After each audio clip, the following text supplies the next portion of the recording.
خوش قسمتی آپ کی کہ آپ یہ ذکر سننے کے لیے آئے۔ بدبختی اجتماعی طور پر یہ ہے کہ دشمن نے ایک بیج بویا ہے، کئیوں کو خرید لیا پیسے دے کے کہ علی کے نام لیووں پر آپ شیعہ ہونے کا فتویٰ لگا دیں، کئیوں کو خرید لیا پیسے دے کر کہ جو صحابہ کا نام لے تم ان پر فتوے لگا دو۔ امت کو دو لخت کر دیا ہے، حالانکہ وہ دو لخت تھے نہیں، وہ تو آپس میں اس طرح تھے۔ صحابہ کرام میں سے سب سے ٹاپ کا نام، جب کوئی کہے کہ صحابہ کا نام لو تو جو زبان پہ نام آتا ہے وہ سیدنا صدیق اکبر کا نام آتا ہے۔ آپ کی بیٹی خود فرماتی ہیں، ام المؤمنین حضرت عائشہ صدیقہ فرماتی ہیں میں نے ابا جان سے پوچھا، ابا جان اگر کسی مجلس میں علی بھی بیٹھے ہوں آپ بھی بیٹھے ہوں تو آپ انہیں کیوں تکتے رہتے ہیں؟ فرمایا سمعت رسول اللہ، میں نے تو حضور سے سنا تھا، آپ نے فرمایا یقول النظر الی وجہ علی عبادۃ، علی کے مکھڑے کو دیکھنا عبادت ہے۔ میں تو علی علی کر کے یا علی کا چہرہ دیکھ کے عبادت کرتا رہتا ہوں۔ میسج آج کی اس مجلس میں یہ ہے کہ علی کا نام لیتے ہیں نا ہم، لیں ذرا بلند آواز سے، پھر لیں۔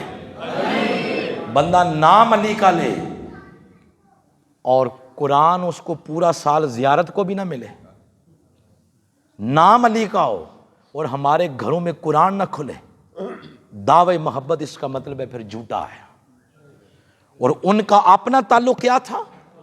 حضور علیہ السلام نے فرمایا القرآن مع علی، العلی مع القرآن، علی قرآن کے ساتھ، قرآن علی کے ساتھ۔ تو آقا یہ ساتھ کب تک ہے؟ فرمایا لن یفترقا، کبھی بھی یہ جدا نہیں ہوں گے، حتی یارد الحوض، حتیٰ کہ روز قیامت حوض کوثر پر بھی یہ دونوں میری بارگاہ میں آئیں گے۔ قرآن کے بارے میں فرمایا النظر الی القرآن عبادۃ، قرآن کی زیارت بھی عبادت ہے۔ اس کو دیکھیں ذرا، دیکھا نا آپ نے، حضور نے فرمایا قرآن کو دیکھنا بھی عبادت ہے۔ ادھر کیا فرمایا؟ علی کے مکھڑے کو دیکھنا عبادت ہے۔ اگر آقا کو اس کو پڑھے تو پھر فرمایا ایک حرف کے بدلے 10 نیکیاں ملیں گی۔ تو آقا اگر کوئی اس کو پڑھے تو پھر فرمایا ذکر علی عبادت، علی کا نام لینا بھی عبادت ہو جاتا۔ آقا اگر کوئی اس کو حفظ کرے تو پھر فرمایا ایک سورہ بھی اگر کسی کے سینے میں ہو اس کو جہنم کی آگ سے دور کر دیا جائے گا۔ تو آقا اگر کوئی ادھر محبت کرے تو پھر فرمایا جو علی کی محبت میں مر گیا اس کو جہنم کی آگ سے دور کر دیا جائے گا۔ یوں جوڑ دیا ہے علی کو قرآن سے اور قرآن کو علی کے ساتھ۔ آؤ علی علی بھی کرو، بولیں کیا؟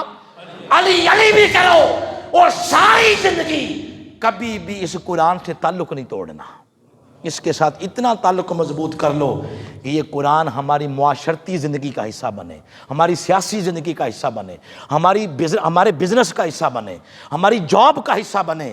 اس کو غلاف میں لپیٹ کے بہت اونچا نہیں رکھنا کہ نیچے نہ اتر سکے، اس کو سائیڈ ٹیبل پر رکھیں، جو کوئی مسئلہ ہو تو اس کو کھول کے پڑھیں تاکہ ادھر علی علی کرتے جائیں، ادھر قرآن پڑھتے چلے جائیں، جنت سے پہلے یہ دنیا آپ کی جنت بن جائے۔